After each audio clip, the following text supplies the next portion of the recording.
What's up, everybody? Welcome to episode 360 of Opinions May Vary. I'm your host, JR. My co-host with me, Alex. Hello. Joining us this week is my main man, Justice, because it is just us, and I fooled people, hopefully, with that. We have some stupid topics to talk about today, and it's going to be a lot of fun. It's going to be like one of our old vintage ones where we just kind of talk about comic book characters and all that kind of stuff, because we were up in East Hampton earlier today, like just a couple hours ago, like 2 hours ago.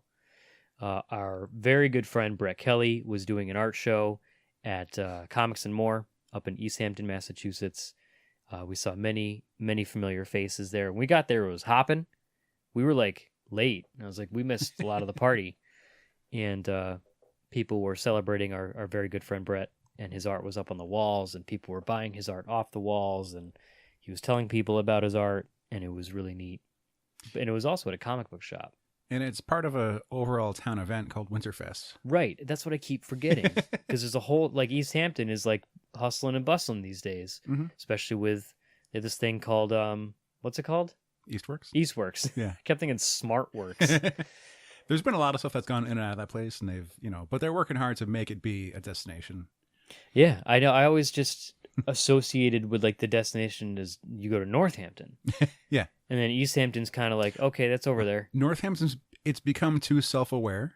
Yeah. And that's the thing. It's like, if you know how cool you are, then you're not cool anymore. Right. Yep. And with that, it also means that there's been developers that come in and buy up storefronts and then try to rent them out for way too much. Yeah. Or the same people own all the performance venues. So then some acts or performers might get blacklisted for whatever reasons. From all of them. And it's like, well, if I can't play one street, I'll go down here and play that. Oh, they own that one too. Guess I'm screwed. And so there's a lot of there's empty storefronts because they just are convinced that they can make more money off of them. Have I talked about this before? I feel like I don't think repeated so. this. But it's been a situation where like stores that we like or that we frequented in the past just aren't there anymore. And they have to move to either online or just become a hobbyist or can't do what they've been doing. Yeah. Or move to a different town, which, you got to adapt. You got to make up for things, and people want to make their money. But yeah, East Hampton. Yes, East Hampton, they were doing their Winterfest. They have a neat, I don't know if it's a town council or city council, but they put on different performances throughout the year. Not really but like events for the town to take part in. And then tourists come in from out of town like us. Like us. That's what we did. Today I went to East Hampton and I spent money that I wouldn't have otherwise spent in East Hampton. So if you ever have an issue like this, where a friend of yours who's an artist or an illustrator or someone you know or like is doing a signing at a shop near you, we always say support your local comic shop. But at the same time, like our friend Brett, who you've heard on this show many times, gets to put his work up in a store. We go to the store, and then I say, I'm here because of Brett. Right. At the register while I'm cashing out. Can confirm he said that. I was there. which is influence to say, bring Bet back. Unintentional. But it's a nifty thing for you to do for other people you support. If your friend's band is at a bar, you go to the bar, support your band. Buy some drinks. And mention it like, oh, I'm here to see them. I normally wouldn't be here otherwise, but here I am. I hate this place, but my friend's here. So, and there's been a few posts I've seen go around where it's like, your friends who might be making art or creating or doing the thing that you do, they're not competition. We should be supporting each other. Right.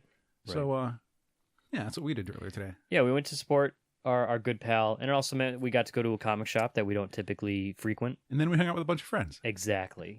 Walk in the door, and we see some of the show's closest friends. We see Colin, and we see Ken, and we get to talking, because that's what happens. Like, people started to filter out.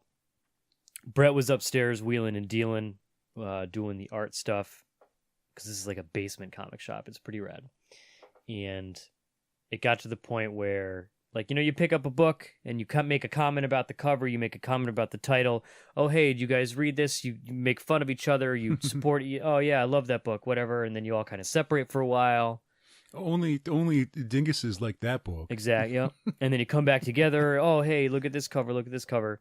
And during one of these instances, a cover with Cyclops came up. And we started talking about Cyclops. We started talking about Cyclops being back. He was recently, I guess, kind of spoilers, but it was right on the cover. Because Cyclops is back in the X-Men book. He was brought back to life after. Has he been gone since post AVX stuff? No, Because there was Future Scott, right? past Scott, Past Scott, young Cyclops. Yeah. We've had Yep. That's what I meant. We've had young Cyclops, and the AVX stuff happened, and Cyclops was doing maybe evil things, and Right. he was wearing Magneto's helmet for a while. Ooh. At some point, I don't really recall because it's a lot to follow, and I don't read all the X books. But he dies, but then he comes back. Or no, what was it? The Inhumans, Terrigenesis, that Terrigen cloud Mists. supposedly killed him. But he was still around, and the context for that was he wasn't White Queen, was just making everyone think that he was there. Right. When he actually wasn't. He's been dead for 4 issues. That White Queen written well, love it. With like the stuff that she can do, like I'd never think of a telepath can read your mind. That's what they can do in my mind. They can't make other people. I love that kind of stuff. Mhm. But we got to talking about Cyclops because Cyclops is back, and Have you read why he's back? I read the annual where he came back, Oh, okay. but I already forgot what happened. I read like through a couple of paragraphs of why it happened. I don't remember. Well, it's a good thing he has kids, so Right. or a kid. At least the one. Who knows if he has one? Well, different universes, whatever. Who knows? But blame Cable. Oh, yeah. Cable was in it a lot. Yeah. Also, I didn't know Cable was Cyclops' son. Really? Never. Really? Never. Did they ever address that in the cartoon back in the day? No, they did not. Because that's my main source of information for X-Men. I don't really read a lot of X-Men You're books. 20 years behind. I know. I am. Like, I was reading the book, and I was like, I didn't know. This has been a thing for a while. He keeps calling him Dad, and I'm like, Yeah. what are you calling him Dad for? This is ridiculous. When did they change this? Yeah. And and Scott is reluctant to call him son. Sometimes he does, but it's kind of weird. look at him. Yeah. It's a terrifying son. It also gets weird when like when they went to the future to try and raise him, but could only be around for so long, and then just give him to the Ascani sisters. It's like, all right, bye. Have fun. Try not to die of the technovirus. Yeah, I'm gonna go back to where it's not awful. It's only awful some of the time. Not everything is we terrible. might forget you exist. So Yeah. And you were created by Rob Liefeld. But it came up. Way to ruin all that. Just You didn't threw it have right to. in You the didn't trash. have to. It came. We started talking about Cyclops and kind of joking around, kind of jabbing. We're being dicks to each other, and There were some good points though. there were very good. It points started on being a made. pretty positive note. Yeah, because we were talking about Cyclops being back, and specifically, Ken and Colin were pumped about this. Mhm. And I ribbed. And I was like, Cyclops. It's an easy grab. It's low hanging fruit to make fun of Cyclops. Oh, that's fair. Yeah.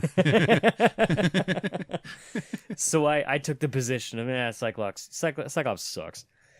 And then we were all just like, it turned into a discussion of why Cyclops is better. And we started talking about the Phoenix Force and how he killed Professor X.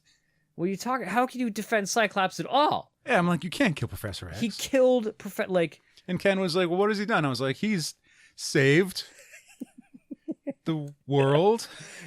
Ken's like, that's it? That's all you got? So we started talking about apologists and people who, we started, accusing Ken and Colin of being Cyclops apologists, which I don't think Colin's necessarily a Cyclops apologist. I think Colin just really digs Cyclops and doesn't give a fuck if someone else doesn't like Cyclops. We were pointing out cool moments of when that happens. We were pointing out because and we started talking about fun Cyclops moments because I made the joke. I was like, yo, can anyone dispute the fact that the greatest moment in Cyclops history was from the second X-Men, First. X2? It was X1. Was it X1? Yep. Because I knew it was a Mystique thing, a Mystique joke. But then she wasn't the first one. When Wolverine comes in, Logan comes in, Cyclops gets ready to blast him. He just had a fight with Mystique. Just had a big fight. He's like, no, it's me. And Cyclops tells him to prove it. Wolverine calls him a dick. And okay. And like, it's lame, but it's funny. They've developed that friendship. They've already developed that relationship, and you get it. Like, that's all you need. Yeah. And I was immediately shot down correctly by you, bringing up Astonishing X-Men. Because my favorite thing was when like half of a scrapped Sentinel that was in some dude's barn reactivates and goes after the mansion, and it's just Wolverine and Cyclops out there, and Cyclops is just like, I'm done with this, and he goes, I want this thing off my lawn now, and just obliterates it with his I-beams. It's gone. And Wolverine's like, you'd think the world has a reason to be scared when you've got the power of a nuke in your head. But before that, he's like, you're hardcore. I immediately conceded. That was a better moment, and it got us thinking about, because the way they paged it out. Yeah. If it wasn't Joss Whedon's writing, or if it was Cassidy's decision, John Cassidy in drawing the book, right, was just like, it was just the image, a good sized panel was just Cyclops standing there, and everything else was red. The entire panel was red. I like to think, because you never know, like how an artist and writer team work, because like, Scott Snyder likes to be very likes to have a lot of control, but Greg Capullo's like, yo, piss off, I'm gonna do this however I want to do it. Exactly, that's how he put it, word for word, verbatim, don't quote me. But it got us thinking about being like an apologist, and this is kind of a tough discussion we've had, because we looked up the definition of an apologist, and according to Google, and I don't know what website this is from, maybe it's dictionary.com, Merriam-Webster, I don't know, but when you search apologist on Google, it's defined as a person who offers an argument in defense of something controversial. So a lot of people, and this might be unfair, Cyclops kind of sucks. So Ken and Colin defending, like, here's my controversial stance of why Cyclops doesn't suck. Would that put them in the group of being an apologist? Because we're joking, oh yeah, Ken's he's a Cyclops apologist, don't mind him. And it got us thinking about things that maybe we were apologists for. And I think I might have a couple examples. And we were talking in pre-show. I'm gonna call it right out. Yeah. We talked about this a little bit last year with our blind allegiances, stuff that it doesn't matter what anyone thinks. We're gonna be forever faithful to it. This might be kind of in the same vein. I don't even care, but I'm going mainly for characters. Mainly for characters. I think one that's really easy and also kind of lame to kick things off. I think I'm Batman. I like Batman a lot. I think it's also kind of low hanging fruit to just trash on Batman, like he's boring. The whole like, why doesn't he just kill people? If he just kills a joke, bam, he's done. And I was like, well, I think it's a little bit more than that. Yeah. And like Batman is one of those characters. Like, if you look at my trade selection, from the DC books, you'll find predominantly Green Lantern and Batman, because Batman also has some of the best goddamn stories. Like, come on, have you read Year One? It's fantastic. Anyone who has problems with Batman, I will tell him to read Year One or Dark Knight Returns, if you understand it. If that's your kind of thing, because I could see where that's not for everyone. I've never read the current Year One, right? Like a recent one, or like the first one that came out a while I'm talking about the one with Miller and Mazzucchelli. The old one. Oh, okay. Year One. Okay. Frank Miller. It was Frank Miller, yeah? I don't remember. I'm Googling. This is where we're terrible nerds, unprepared. And we can see. Frank Miller and David Mazzucchelli. Yes. Good job. From 1987. That was one. 7-ish. 6. When your birthday's in December, not the entire year is the year you're born. But I'm a big fan of Batman, and I will forever be a big fan of Batman, even though he might not have the best stories at times, and also it might just be a simple argument of No, just kill Joker. It's just that simple. I understand that Batman's cool. Yep. But I don't really have to like him. Like, I know why people like him. Right. But like, I kind of don't care. I don't own a lot of Batman. I don't buy him normally because I don't see a lot of variation in what he's doing. And, you know, like, it takes good writers to, like, give me a story that I want to read. Because I don't always want to read, like, oh, he's fighting 1,000 ninjas for 4 issues. All right. See, I think that's where I become an apologist. Maybe because I'd rather read the detectiving stuff. Right. Yes. Because those are real words, by the way. Yes, detectiving. Because I totally understand those points. I agree with those points. Because there are like, oh, it's the ninjas again. I was reading an issue of Batman literally today. And like at one point, he's beating the garbage out of a bunch of people in Arkham. Yeah. And then he's in the Batcave. And then he's climbing a mountain. Going to see like his old sensei. And I'm like, what did I miss? Wait, where is the sensei? On the top of a mountain. Was it Nanda Parbat? Maybe. I was. Okay. It was a quick read because I was waiting. You were coming to pick me up, Right? And like I need to go back and read it again. Mm-hmm. But like even though it's kind of the same, I've seen that in Batman before. I've seen him fighting ninjas. I've seen him climbing mountains. So, and I get where people could be like, I don't, but I'm cool with it. Yeah. You know what I mean? So recently, a topic came up because there's been DC's been going through a lot of downsizing recently. Yeah. And they're redoing a bunch of things. So like some titles are getting canceled, or at least like they were planning on doing a Absolute Hush, I believe, if they don't have one already. Absolute Hush already exists, I believe. There was a thing where they were going to do like a new deluxe hardcover of Hush. Right. And then they canceled it. Mm-hmm. And some people were worried, and others were like, well, they might just redo it like once they get organized again. Like it's not off.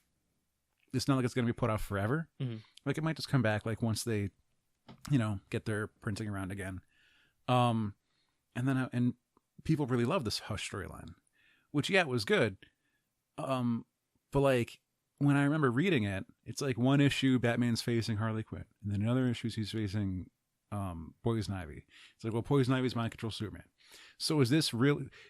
Did these have to be part of the Hush storylines, or were these just chances for Jim Lee to draw all these characters?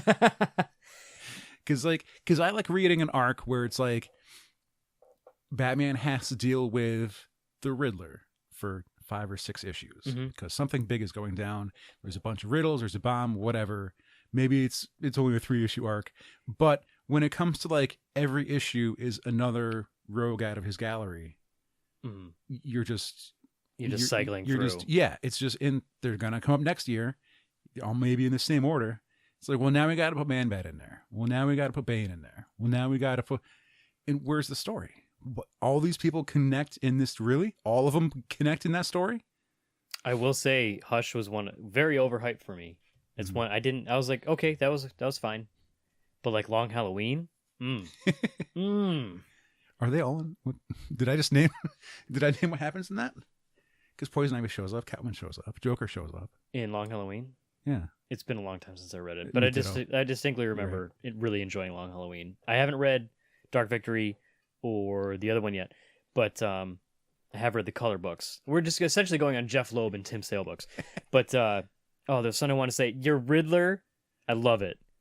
There's some riddles, there's a bomb, which is just every Riddler story. And again, I'm cool with that. I like the Riddler a lot. I think he's smarmy. He was like the first panel in the Batman book that I read today. But I think there's a point when he showed up in Gotham City Sirens and was like helping out the team because he like didn't want to get punched anymore, so he's gonna stop being a bad guy. I mean, there's a pretty simple solution to his problem. Like, how many concussions will make him not as smart enough to be the Riddler? Yep. If anything, people who are villains of Batman, it's like they took the easy route out. Would you say? Because they know they're not going to get killed. Yeah, I'll get my face beaten in every now and then. I'll get thrown in jail, but I'm living. Okay, so Unless Damien shows up. that sounds like a good idea. It's like when they have like a henchman union. It's like that those jokes have come around, and it's like, oh, I'm henching for Two-Face, and it's like you'll last up until he flips the coin wrong, Right. and then he might kill you. Yep. But It's like- Two-Face himself, Batman's not going to kill him. No, right? But like you're setting yourself like, oh no, I've got to go hench for the Joker. I might die at any moment. Yeah, why would you voluntarily? Maybe that's like a deeper story, like people who hench for the Joker. Like, Yeah. is it something they're forced into? Like, are they trying to support their family? It's their only option. How long could you survive before you get Joker gassed? Not long.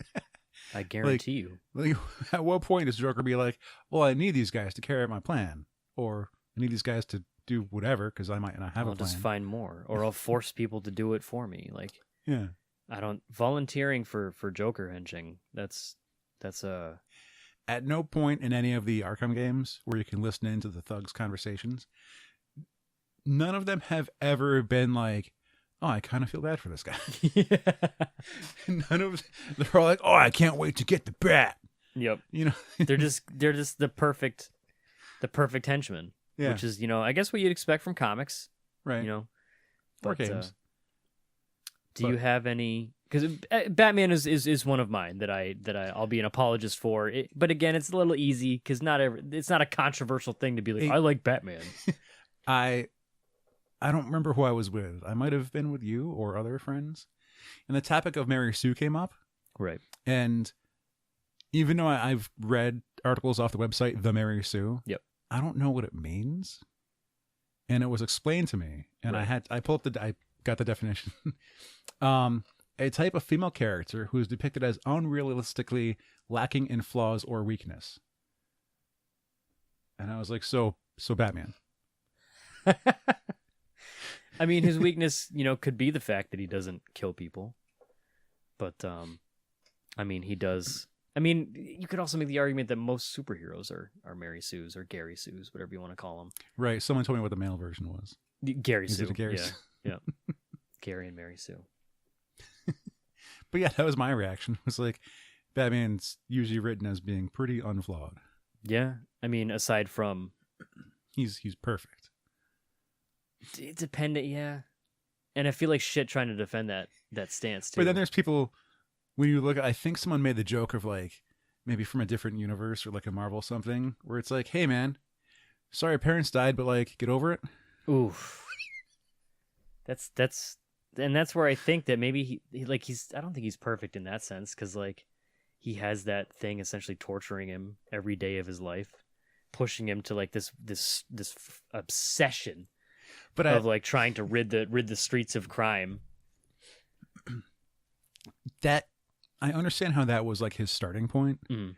But if we're getting a Batman who's been doing it for 20 years, that's not the reason he's still doing it. The reason He's still doing it DC because needs no to one sell else, books. like no one else is going to do it as good as him. And whether he's created them or not, which was one of my favorite episodes of the animated series, is Batman responsible for all of his villains? Mm-hmm. But that's a deeper conversation that I'm ready to engage in. Also, I don't have the brain power to respond to that. Mine, Yeah. might not be. It might be in the same vein as yours, but Venom. Yep. Spider-Man's enemy or friend or ally or sidekick or Probably the greatest anti-hero ever to grace comics. wow. He's right behind me on my wall, thanks. Oh, yeah. Lobo? You really think Lobo? He's not as popular. He's nowhere near as cool. Yeah. So Venom is a cool character. He looks cool. He does cool stuff. He just had a movie. Tom Hardy just played him. Thank you. You helped me a lot with these names. And he's got a lot of books right now. He has, I don't know how many books, and he's got a lot of spin-offs, and he gets toys and action figures, and he appears in video games. How's his Marvel Capcom? Is that like a good character to play? I don't know in terms of like on tier lists how he's doing. I don't right. even know if he's in the new one. Right. We'll have to check with Ken on that. But like I remember in Marvel vs. Capcom 2, I used to pick him all the time just because Venom is badass. Right. But like to look at the character itself and how he got started and what his origin was, he's pretty pathetic. A down and out photographer. It's like, oh, that's it. Because so Eddie Brock was a journalist, reporter, worked for a newspaper, and he was reporting on these crimes committed by this guy called the Sin Eater.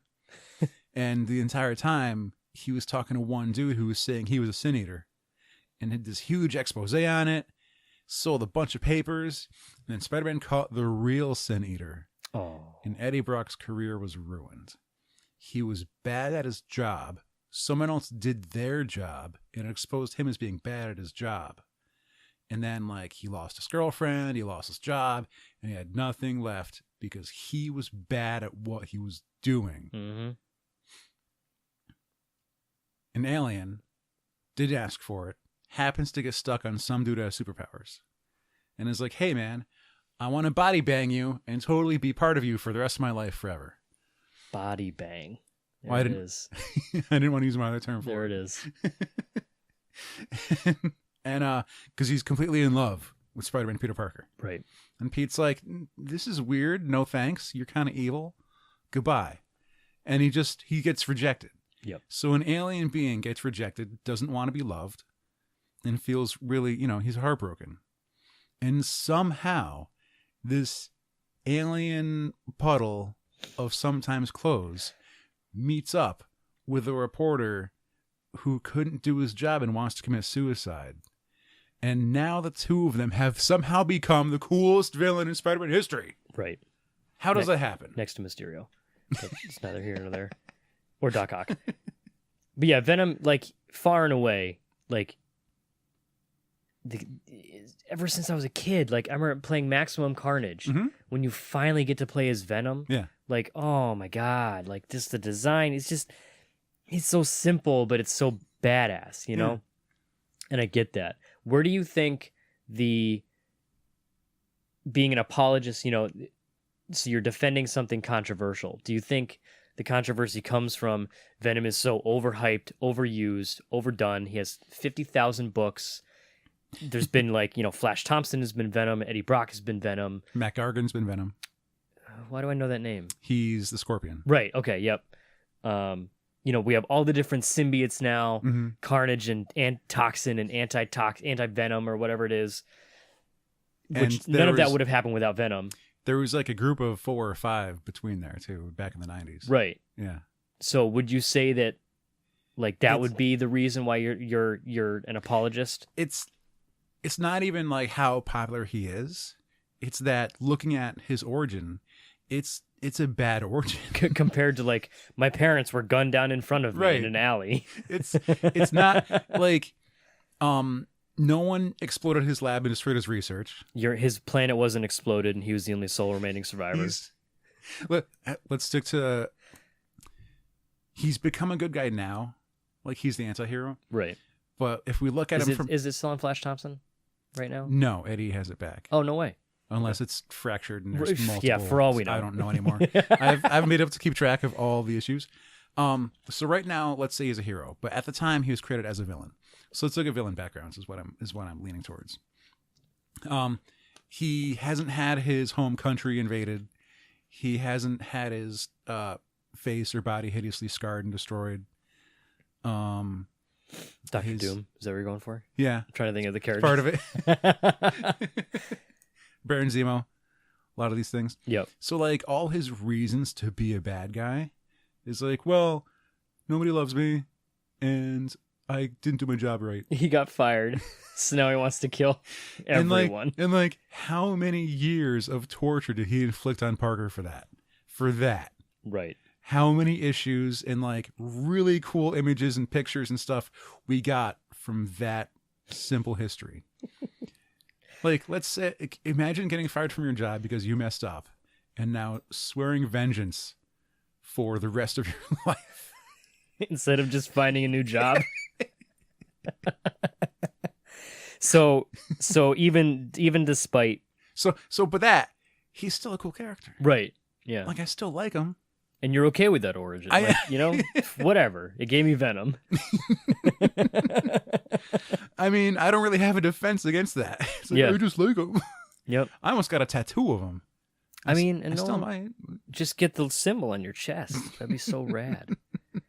And also, you know, what everyone else got. But Which, there's some people who didn't like the Venom movie. haven't seen it yet. And I've heard very mixed reviews, though. yeah, some people didn't like it. Some people thought it was this, that, whatever. And like, yeah, it was a comic book movie. It was made to be kind of silly and comic booky. I'm okay with that. I didn't expect much out of it. But Tom Hardy, he acted as an identifiable character. He wasn't as pathetic as his comic book job version was. He kind of like, he made a mistake or two, but like, it wasn't career ending.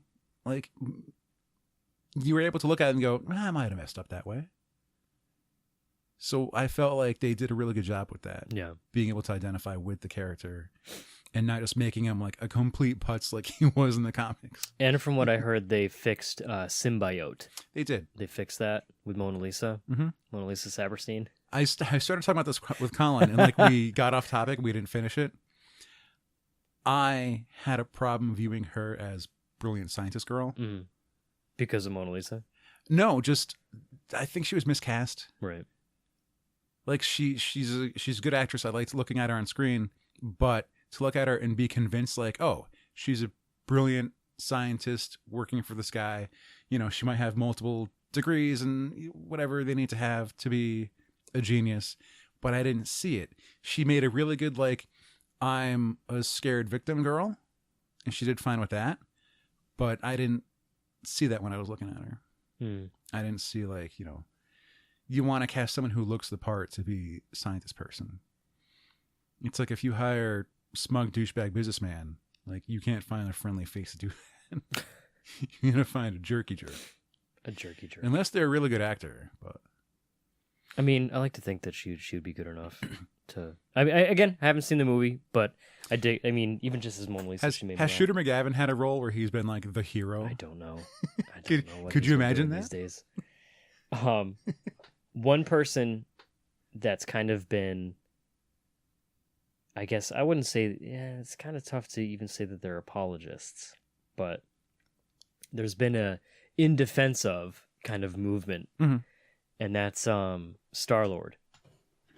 If we're talking from the MCU, cinematic universe, yeah, because where a lot of people really, and myself included, what are you doing, Star-Lord? You had it.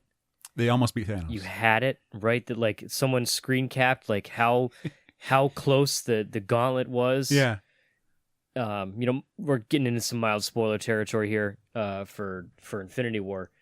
Actually, it's going to be pretty hardcore spoilers, so just bear with us. But like, you know, and he ruined it. Yeah. He just ruined it. They were just wait 10 seconds, then you can beat the shit out of it. Right. But your teammate's hands are on his face, which is what you're pistol whipping with your guns right now. But there's been I've been seeing it pop up more and more of how would you react? What would you do? Because I thought you were going to go somewhere else with this. Because there's a whole people gave like Star-Lord's history, like he was abducted as a kid after just watching his mom die. Yeah. He found out his father is kind of a piece of shit and killed his mom. He also found out he's like part. Not to mention has been having kids for infinity and killing them. Yep. He's also part God type, whatever he is. I can't remember Celestial. Much of Guardians 2. And then he finds out that the love of his life just got killed. The one thing that he's had now. The one thing that he has, aside from like the rest of his team, like she's gone. Like, how the fuck would you react? Like, and I'm sitting here thinking, if I went through like, you know, I was raised with both my parents. My dad didn't kill my mom. I didn't have to do it like, you know, happy family. Even the person that had abducted him. Oh yeah, his father figure got killed. At some points, they've gone through points of him still being, you know, the bad guy who would have to hunt him down and chase him still. And they would still battle each other. And who knows how many crew members they've gone through. Yep. So So like, he's made friends and they've gone, but like, has he found love? yeah, and even with Yondu, like he was his main father figure. You know, like the memes that I've seen, you know, said like, oh, he lost his shitty dad and he lost his real dad in Yondu, even though he was like, oh, you're my real dad for like 5 minutes. But like he lost everything.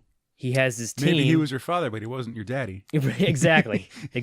Like and now when Gamora was gone, like there's the big, like, take a second and realize, how would you react if I lost like a fraction of what, if I went through that, like, I don't even know how he continues to have such a, I'm Star-Lord, man.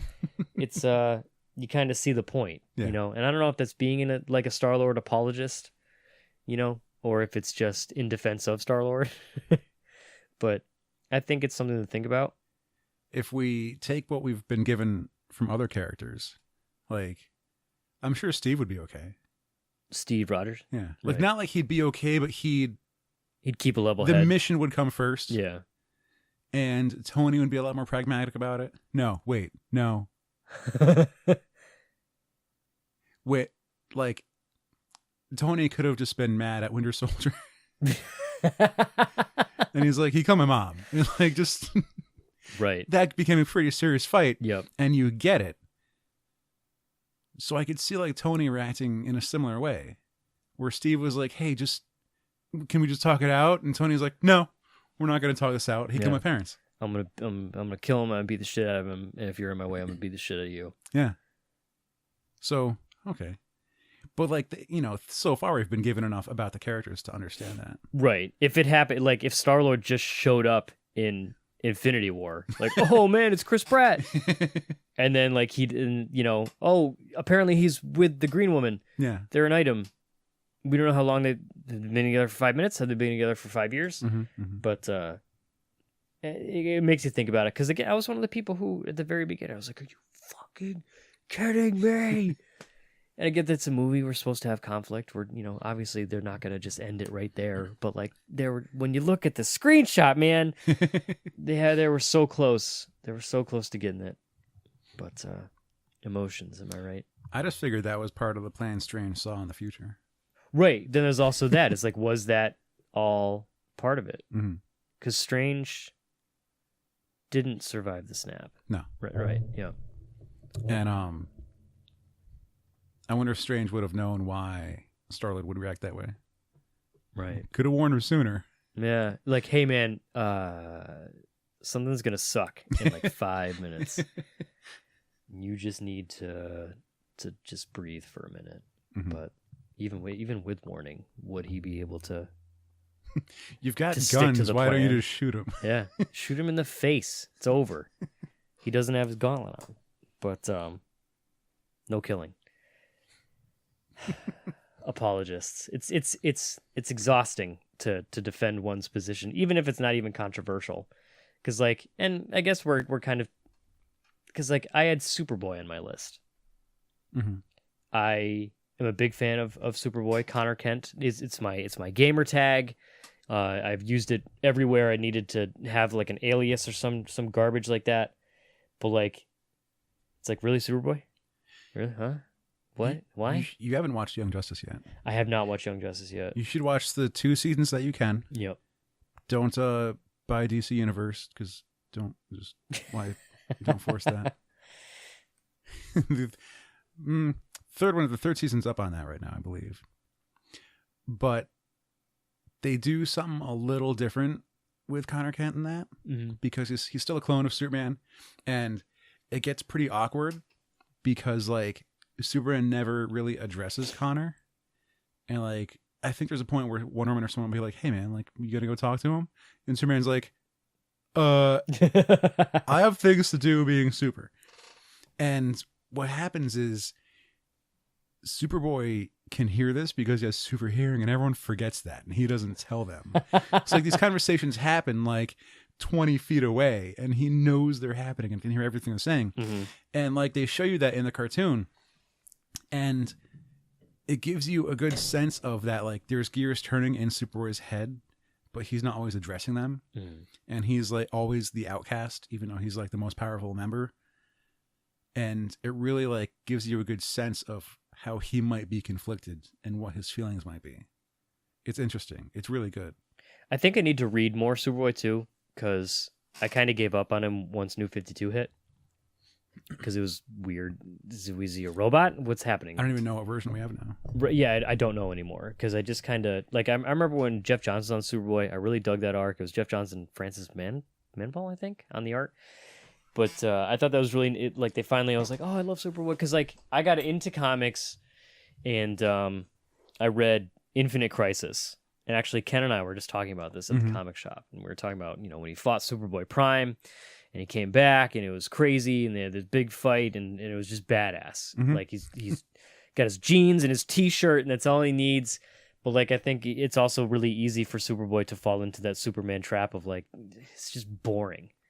It's just, he's, like a Gary Sue. Like, how do you write someone who's perfect? How do you create conflict with, like, like, he can literally do anything he wants? Well, it's because he's younger.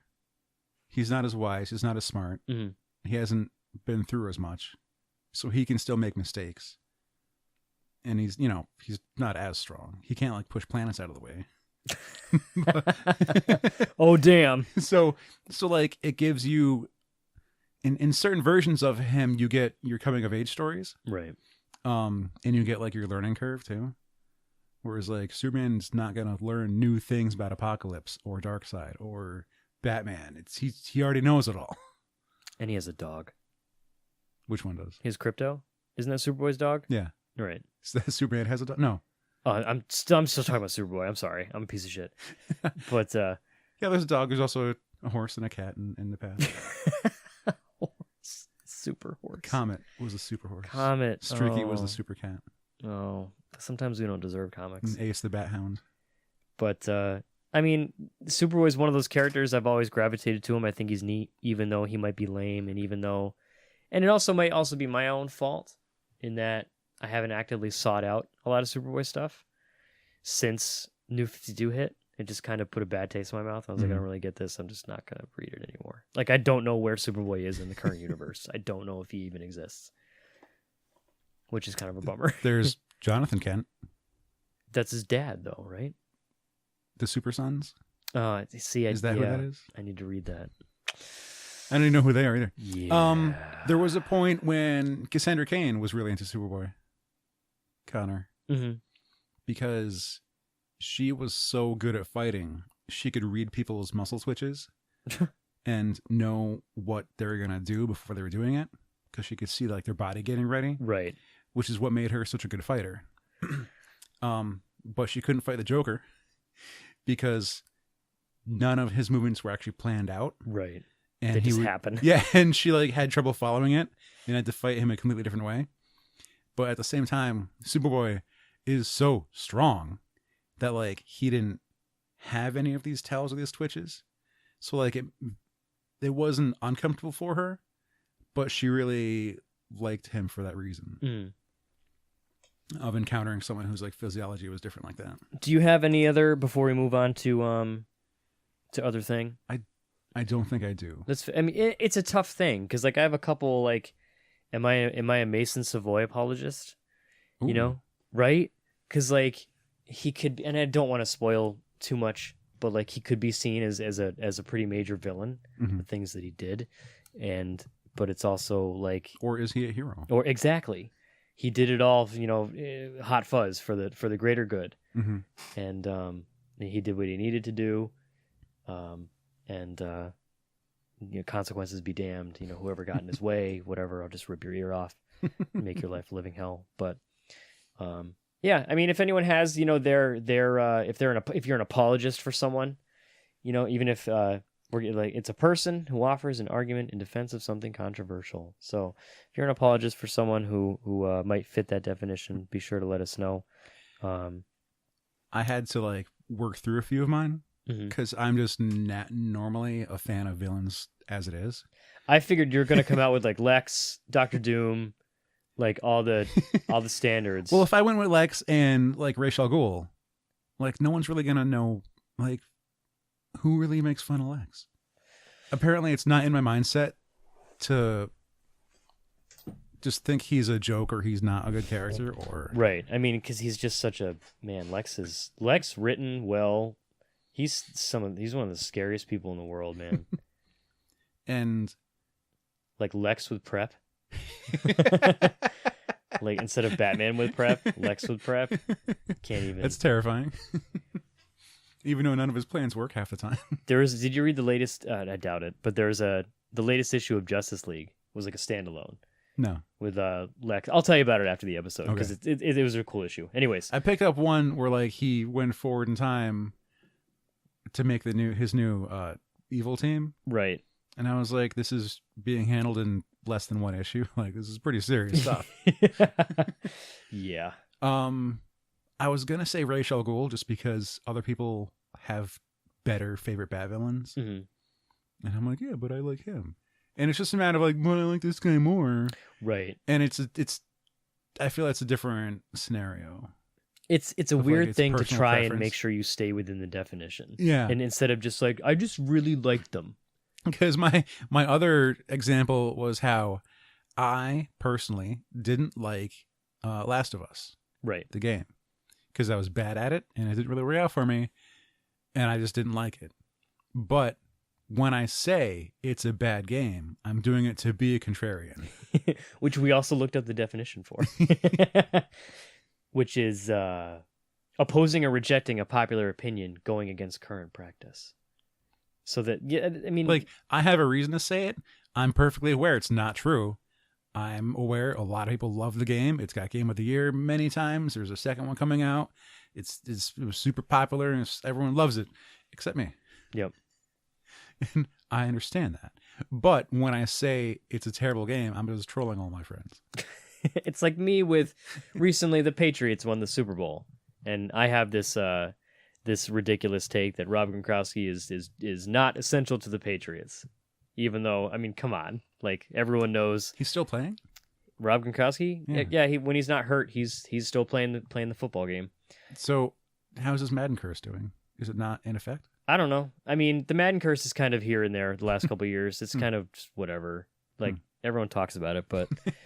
But yeah, he still plays football, and I take pot shots and cheap shots at a man who doesn't know I exist and has more money than God and has more Super Bowls than I'll ever have. But, you know, I'm just doing it to troll my friends, you know, because it's just all that I'm just a bitter New York Giants fan, and my team is pretty worthless these days, whereas Patriots just keep winning. I get it. I get where you're coming from. It's a little joys. Yep. Did I don't think I have. We did Boston Comic Con Many years. a couple years ago, Boston Fan Expo. We brought Colin and Joe and Brett and Sinead with us. And we're sitting at lunch, and I started up that conversation. Not really, it wasn't a conversation. The topic came up somehow, and I mentioned it to Sinead about how Last of Us is a bad game. But I explained that it's not, and it's just something that I do to be a jerk.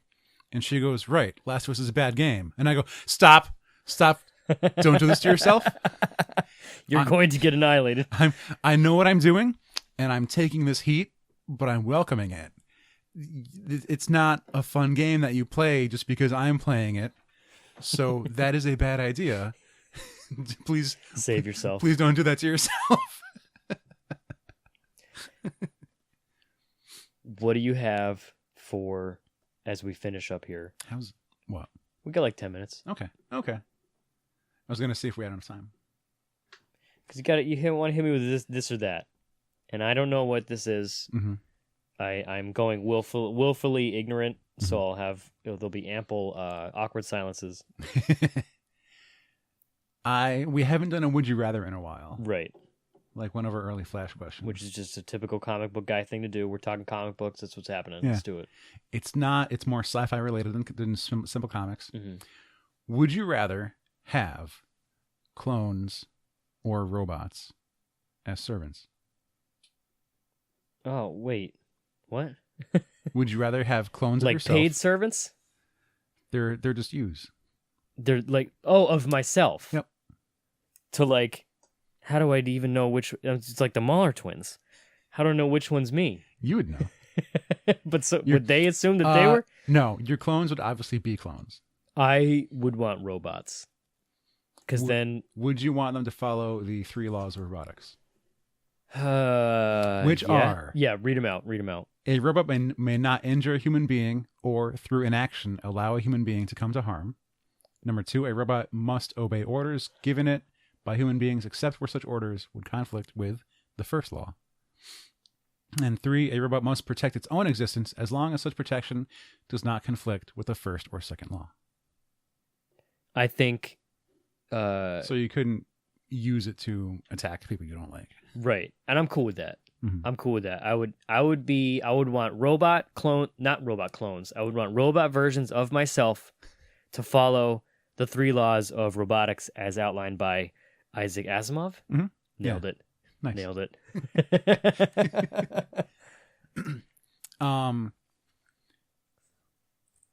Would these robots have enough sentience to have laws? Like outside of the 3? Yeah. Like, Would they be Sonny from iRobot, or would they be the other robots from iRobot? we're not going to talk about that. I mean, because it would be cool to like have a conversation with them. If your neighbor accidentally backs over your robot, Yep. do they just have to replace it? Do they have to buy you a new one? Or do they commit murder? Ooh. That depends, because like, how long have I been living with these robots? For years? Am I really close to them? I would get close to them. I get close to PlayStation controllers. Oh, I'm sorry I threw you across the room, baby. Like, and then a robot that like I can talk with and looks like me, I'm assuming? I don't know. Doesn't have to. For some Up to reason, you. I just have they're me. It's the way I visioned it in my head. Visioned it in my head is the thing I just said. I would like to like. Maybe it'll take out the trash. Would or, other like, people have robots? prepare dinner for you? Yeah. So like hitting a robot wouldn't be, oh my god, what is this? It would be, oh shit, I hate your robot. Maybe. Depends on her neighbor. I don't think it would be murder. No. No, I think if it was a clone, then it would be murder. Okay. So would clones get equal rights as humans do? You know, you're going political on me now, and you're making me Because uncomfortable. They're not produced the way humans are. Right. They're just grown in a lab like vegetables. That's not their fault, though. That's right. That's true. But that's their purpose. Oh, Their God, purpose this makes me uncomfortable. Their purpose is they're groomed as servants. Right. Yeah. Oh, I don't like it. I would like to think a clone would have the same right. Oh, God, I should have had you give me a heads up. This sucks. Would you make it work for you, or would you give it like actual jobs? Like, I bought my clone. My clone is this investment that I made. It grew, and it's been taught skills, and I'm going to send it to work to earn an income for me. I don't know if I could do that. I think it would be more like my Google Home. Like, hey, can you turn on the lights? Can you grab me that book over there? I'm really late. I would gain a lot of weight with a clone or with a servant, with a robot. Hey, go scoop up my dog's poop for a while. Yeah, that's what I would do. Clyde needs to poop. Can you please take him out? Would you like give it personal time? Of like, hey man, you got the next You earned it. 5 hours off. Take the day off. You want to play some games, go for a walk, visit the beach? I mean, would you take it on vacation? Would a robot understand what time off would be? Or would it just be like, my life is infinite. This doesn't make any sense to me. I'm just like, it's like, you know, and I keep going back to iRobot. When they open up the shipping containers and they've been in there for 8, like, oh, these are old robots that nobody uses anymore. Yeah. They don't know any better, so they just hang out. Do they experience boredom? I don't think they would. Do they just power down? Right? Like, I guess I'll just hang. Do they imagine? Sonny does. Sonny dreams of bridges. I like iRobot. Was it bridges? He was drawing a bridge. Remember that? No. Because that's where he'd like the upright. I don't know. Whatever. This is uncomfortable. Put me on the spot. I'm trying to think if there's a specific thing. For some reason, I feel like you could have more clones than robots. Right. Like you'd have multiple clones but one robot? Or just, do you need more than one robot? Maybe like a 7-to-5 ratio. 5-to-3. Something like that. You have your own pit crew. Of, yeah. Yep. You know, they've got their bunk beds in the basement or whatever. I would never drive Or anywhere. their charging stations. Drive me. Could robots drive? Absolutely. Yes. Yeah. Robots can drive. They already can drive. We have Tesla. What about you? What's your answers to all these? I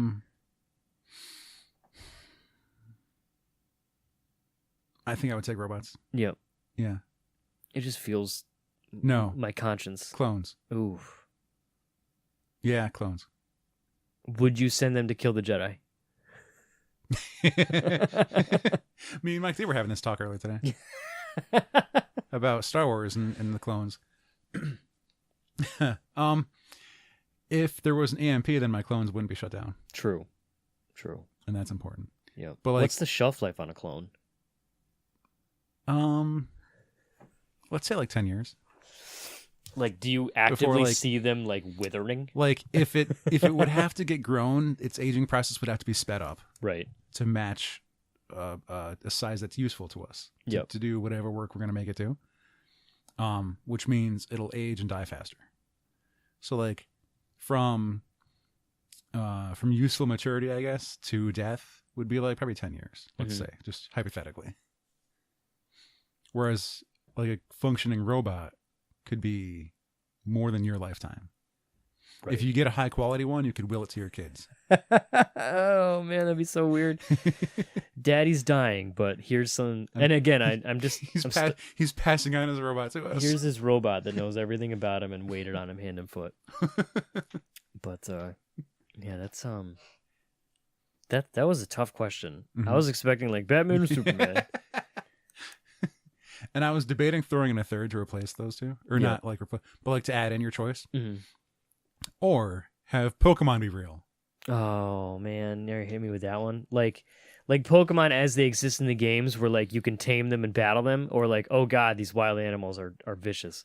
You could tame them, battle them. You could ride them. Do they fly with you? You could fly with them. You can fly with some of them. You could. Lapras will take you across the ocean. Yeah.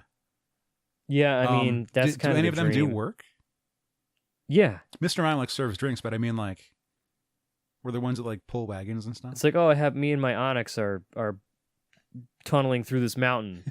We're tunnelers. You know, I would, man. And again, like, I'd almost be nervous that like if Pokemon were real, like, man, that would change the world, dude. The whole world. Imagine if you're just trying to do work and someone's like, "Hey, I challenge you to a battle." I'm busy, dude. Like, would you work with a Pokemon? It's like me and my scyther are trying to like clear all this harvest. Can we just get our wheat down, please? Who needs a thresher when you have an animal that can do it? He's just screaming his name the entire time. Yeah. Or like, would you rather like? What if mutants were real? What if you had mutant abilities and it was dormant in people and like? Do you think we'd have a lot of the same issues that we experience in comics? Mutates. I think in my head, they'd be exploited in different ways. Yep. Like if someone catches Cyclops, right? Like, why would you want to kill this person when you have a potential unlimited source of energy coming from his eyeballs? Right. Wouldn't you just hook him up to a converter somehow and have him power your city? Or just take out his eyes and try to replicate it. It's a golden goose. I don't know what that means. The goose that lays the golden eggs. Oh, yeah. Yep. It's like you could let it lay eggs and you just get your gold eggs. Or you could cut it open and see why it's laying gold eggs and now you don't have gold eggs anymore. It's like, you ever see District 9? Yeah. It's like that. When they're like, oh, hey, he can shoot the guns. Yeah. And now, okay, we're going to completely disassemble him, dissect him. Mm-hmm. And find out what's going on with this. We don't care about him being alive. That's ridiculous. Right. Let's just take him apart. Yeah.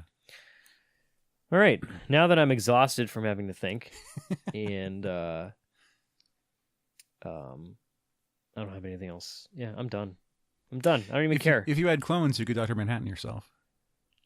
Oh, right. Yeah, I could build amazing things. Yeah.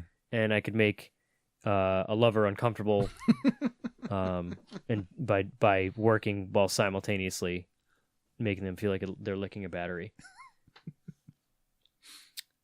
I understand where she's coming from too. It's like, can you please be present? Right. I Yeah. am. Yeah. It's like, God, he would be so frustrating to date. But I guess that's what happens when, he's infinitely brilliant, smart. Mm-hmm. Not the word I'm looking for. He's like infinitely aware. Reassembled himself molecule by molecule. Oh, man. Anyways. That wasn't frustrating. Right. What have you done? Did you? Well, I would not have the patience for that. No. You know what? I just give up. I don't exist anymore. But, yeah. Everyone let us know what your what you were an apologist for, your blind allegiances, if you want to call it that. But it was a lot of fun. Big ups to Brett Kelly for essentially sparking the genesis of this episode, for having his big art event. I hope it was amazing. It ended a couple hours ago. Thanks to our friends that chatted with us and also met us at Brett's art show. Yeah, it was a nice little hangout. We got to see Seymour and Krista and Dave and Nichelle as well. Yep. And John. John was there. Yep. He was downstairs at comics the entire time. Yeah, I didn't even know he was there until like 20 minutes after we showed up, and I went downstairs like, oh, wait, John's here? What the fuck? But it was a lot of fun. Congrats to Brett. I hope everyone else's Winterfest, if you're at Winterfest, was fantastic. If you're not in the East Hampton area, go to your own Winterfest. Go find if something. your community has something fun going on like that. Go find it and go enjoy it. Maybe spend some money. Support your local shops and activities that go on. One friend, Rick, he does ice cutting. What? So he's my blacksmith friend, and he also works the blacksmith shop at the Big E. And a thing him and some of his buddies do, they do demonstrations on how they used to cut ice out of frozen lakes. What? It is really cool. That's insane. He posts pictures doing it, and I've never gone to one, and I really want to. The other day, I saw someone snowblowing on a pond. Wow. I'm assuming it was for ice skaters eventually, but it just seems so weird to. There's usually water there, and someone is now using a snowblower on it. Ex-girlfriend had a pond in her backyard in Maine, and to go ice skate, I would have to go down there and shovel it off. It's so weird. So weird. Also, ice skating is so weird. Anyways, we have to end because I am a hungry boy, and we are out of time. So until next time, I have been JR. I'm Alex. And this has been episode 360 of Opinions May Vary.